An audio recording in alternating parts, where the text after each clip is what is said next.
ಧರ್ಮಸ್ಥಳ ವಿಚಾರಣೆಗೆ ಸಂಬಂಧಪಟ್ಟಂತೆ ಈಗಾಗಲೇ ತಿಮ್ರೋಡಿ ಬಳಿಕ ಗಿರೀಶ್ ಮಟ್ಟಣ್ಣನವರಿಗೆ ಶಾಕ್ ಎದುರಾಗಿದೆ. ಗಿರೀಶ್ ಮಟ್ಟಣ್ಣನವರ ವಿರುದ್ಧ ದೂರು ದಾಖಲಾಗಿದೆ. ಒಂದ್ ರೀತಿಯಾಗಿ ತಿಮ್ರೋಡಿ ಬಳಿಕ ಗಿರೀಶ್ ಮಟ್ಟಣ್ಣನವರಿಗೆ ಶಾಕ್ ಎದುರಾಗಿರುವಂತದ್ದು.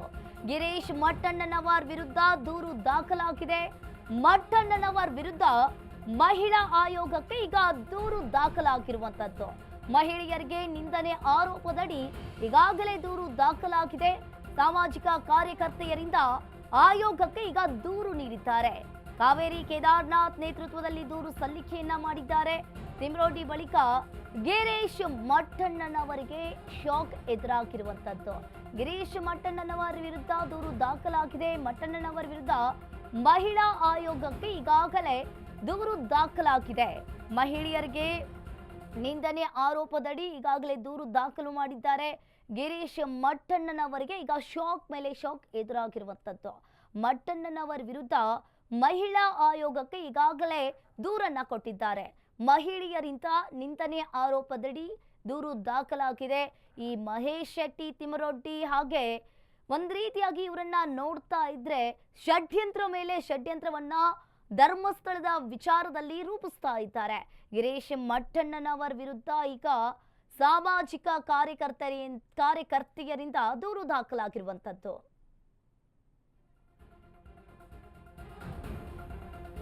ಸಾಮೂಹಿಕ ವಿವಾಹದ ಬಗ್ಗೆ ಅವಹೇಳನಕಾರಿ ಹೇಳಿಕೆಯನ್ನ ನೀಡಿದ್ದ. ಧರ್ಮಸ್ಥಳದಲ್ಲಿ ಮದುವೆಯಾದ ಮಹಿಳೆಯರಿಂದ ನಿಂದನೆ. ಇನ್ನು ಅಶ್ವವೇಗ ನ್ಯೂಸ್ಗೆ ಕಾವೇರಿ ಕೇದಾರ್ನಾಥ್ ಹೇಳಿಕೆಯನ್ನ ನೀಡಿದ್ದಾರೆ.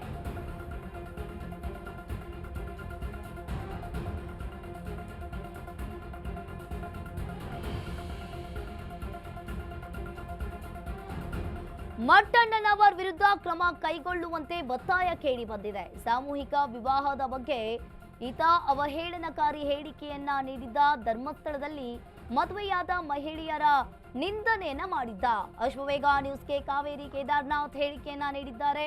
ಹೆಣ್ಣು ಮಕ್ಕಳ ಘನತೆ ಗೌರವ ಧಕ್ಕೆ ತರುವ ಹಾಗೆ ಮಾತನಾಡಿದ್ದಾರೆ. ಸಾವಿರಾರು ಹೆಣ್ಣು ಮಕ್ಕಳ ಮೇಲೆ ಈತ ಮಾನಸಿಕವಾಗಿ ಒಂದ್ ರೀತಿಯಾಗಿ ನಿಂದನೆಯನ್ನ ಮಾಡಿರುವಂತದ್ದು. ಸಾವಿರಾರು ಹೆಣ್ಣು ಮಕ್ಕಳ ಮೇಲೆ ಮಾನಸಿಕವಾಗಿ ಈತ ಹಲ್ಲೆಯನ್ನ ಮಾಡಿದ್ದಾನೆ. ಒಂದ್ ರೀತಿಯಾಗಿ ಮಟ್ಟಣ್ಣನವರ ವಿರುದ್ಧ ಕ್ರಮ ಕೈಗೊಳ್ಳುವಂತೆ ಈಗಾಗಲೇ ಒತ್ತಾಯ ಕೇಳಿ ಬಂದಿದೆ. ಇನ್ನು ಧರ್ಮಸ್ಥಳ ಶವ ಹುತ್ತಿಟ್ಟ ಪ್ರಕರಣಕ್ಕೆ ಸಂಬಂಧಪಟ್ಟಂತೆ ಈಗ ಬುರುಡೆ ಗ್ಯಾಂಗ್ನ ಸದಸ್ಯ ಗಿರೀಶ್ ಮಟ್ಟಣ್ಣನವರ ವಿರುದ್ಧ ಈಗಾಗಲೇ ಮಹಿಳಾ ಆಯೋಗಕ್ಕೆ ದೂರು ದಾಖಲಾಗಿರುವಂತದ್ದು.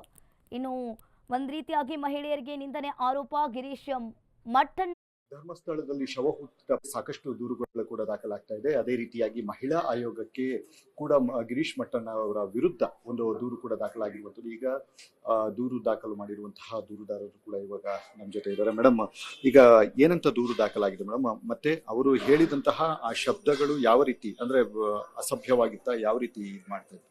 ಎಲ್ಲರೂ ನೋಡಿದಿರಾ, ಟಿವಿನಲ್ಲೇ ಪ್ರಸಾರ ಆಗಿದೆ. ಗಿರೀಶ್ ಮಟ್ಟಣ್ಣ ಅವರು ಧರ್ಮಸ್ಥಳದ ವಿಷಯ ಅಂತ ಬಂದಾಗ ಅದರಲ್ಲೂ ಶ್ರೀ ಕ್ಷೇತ್ರದಲ್ಲಿ ನಡೀತಾ ಇರೋ ಸಾಮೂಹಿಕ ವಿವಾಹದ ಬಗ್ಗೆ ತುಂಬಾ ಅವಹೇಳನಕಾರಿಯಾಗಿ ಮಾತಾಡಿದ್ದಾರೆ. ಮತ್ತೆ ಹೆಣ್ಣು ಮಕ್ಕಳ ಒಂದು ಘನತೆ ಗೌರವಕ್ಕೆ ಕುಂದು ತರುವಂತ ರೀತಿಯಲ್ಲಿ ಮಾತಾಡಿದ್ದಾರೆ. ಅಷ್ಟು ಹೆಣ್ಣು ಮಕ್ಕಳು, ಎಷ್ಟು ಸಾವಿರ ಹೆಣ್ಣು ಮಕ್ಕಳು ಕುಟುಂಬಗಳು ಮದುವೆ ಆಗಿದೆಯೋ ಅವರೆಲ್ಲರ ಮೇಲೆ ಒಂದು ಮಾನಸಿಕ ಹಲ್ಲೆಯನ್ನ ಮಾಡಿದ್ದಾರೆ ಅಂತ ಹೇಳಕ್ಕೆ ಇವತ್ತು ಹಲ್ಲೆ ಆಗಿದೆ. ಸೊ ಅವರ ವಿರುದ್ಧ ಒಂದು ಕ್ರಮ ಕೈಗೊಳ್ಬೇಕು. ಈ ರೀತಿ ಮಾತಾಡುವಾಗ ಯೋಚನೆ ಮಾಡಿ ಮಾತಾಡಬೇಕು. ಈ ರೀತಿಯಾಗಿ ಕೆಟ್ಟ ಕೆಟ್ಟ ಪದಗಳನ್ನು ಬೆಳೆಸುತ್ತಾ ಮಾತಾಡುವುದು ತಪ್ಪು ಅಂತ ನಮ್ಮ ಎಲ್ಲ ಹೆಣ್ಣು ಮಕ್ಕಳ ಪರವಾಗಿ ನಾನು ಇವತ್ತು ಮಹಿಳಾ ಆಯೋಗದ ಅಧ್ಯಕ್ಷರಿಗೆ ಒಂದು ದೂರನ್ನ ಕೊಟ್ಟಿದ್ದೀನಿ. ಮೇಡಮ್, ಈ ಹಿಂದೆ ಕೂಡ ಈ ಬುರುಡೆ ಅಂದ್ರೆ ಆ ಪ್ರಕರಣಕ್ಕೆ ಸಂಬಂಧಿಸಿದಂತಹ ವ್ಯಕ್ತಿಗಳೇನಿದ್ದಾರೆ ಅವರು ಎಲ್ಲರೂ ಕೂಡ ಹೆಣ್ಮಕ್ಳ ಬಗ್ಗೆ ಅಸಭ್ಯವಾಗಿ ಮಾತನಾಡಿದ್ದಾರೆ. ಗಿರೀಶ್ ಮಟ್ಟಣ್ಣ ಅವರ ತರನೇ ಅವರ ವಿರುದ್ಧವೂ ಕೂಡ ಏನಾದ್ರು ಕಂಪ್ಲೇಂಟ್ ಕೊಡ್ತೀರಾ? ಅವಾಗೇನು ಕೊಟ್ಟಿರ್ಲಿಲ್ಲ, ಇವಾಗ ನಾವು ಇವರ ವಿರುದ್ಧ ಕೊಟ್ಟಿದ್ದೀವಿ ಅಷ್ಟೇ. ಇವಾಗ ಎಸ್, ಇದು ದೂರುದಾರರ ಮಾತಾಗಿರುವಂಥದ್ದು. ಈಗಾಗಲೇ ಅವರ ವಿರುದ್ಧ ಗಿರೀಶ್ ಮಟ್ಟಣ್ಣನವರ ವಿರುದ್ಧ ಒಂದು ದೂರನ್ನು ಕೂಡ ಕೊಟ್ಟಿದ್ದೀವಿ.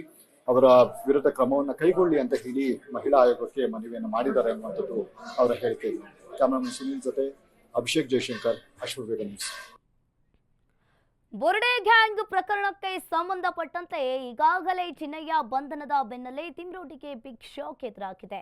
ಪೊಲೀಸರ ವಿಚಾರಣೆಗೆ ಹಾಜರಾದ ಮಹೇಶ್ ಶೆಟ್ಟಿ ತಿಮ್ರೋಡಿ ಇನ್ನು ಎಸ್ಐಟಿ ಅಧಿಕಾರಿಗಳ ರೈಡ್ ಬಳಿಕ ಪೊಲೀಸ್ ಠಾಣೆಗೆ ಆಗಮಿಸಿದ್ದಾನೆ. ಪೊಲೀಸರ ವಿಚಾರಣೆಗೆ ಈಗಾಗಲೇ ಮಹೇಶ್ ಶೆಟ್ಟಿ ಹಾಜರಾಗಿದ್ದಾನೆ.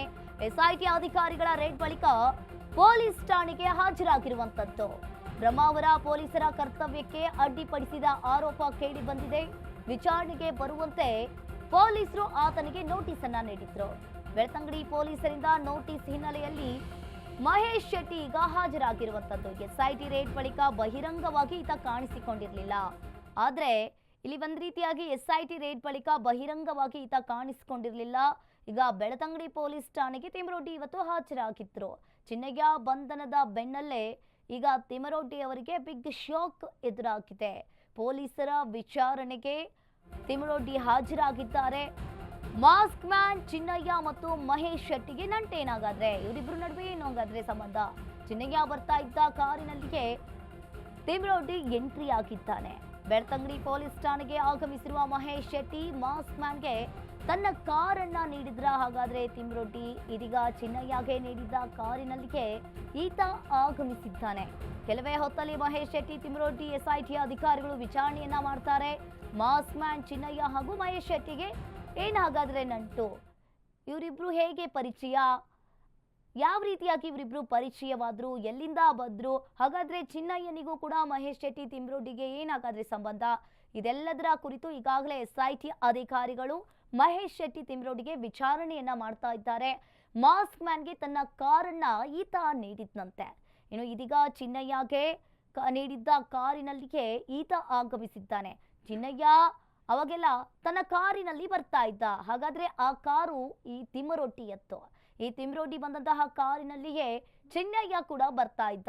ಹಾಗಾದ್ರೆ ಏನಾದ್ರೂ ತಿಮರೋಟಿ ಆತನಿಗೆ ಕಾರನ್ನ ನೀಡಿದ್ನ? ಹಾಗಾದ್ರೆ ಬೆಳ್ತಂಗಡಿ ಪೊಲೀಸ್ ಠಾಣೆಗೆ ಮಹೇಶ್ ಶೆಟ್ಟಿ, ತಿಮರೋಟಿ ಆಗಮಿಸಿದ್ದಾರೆ.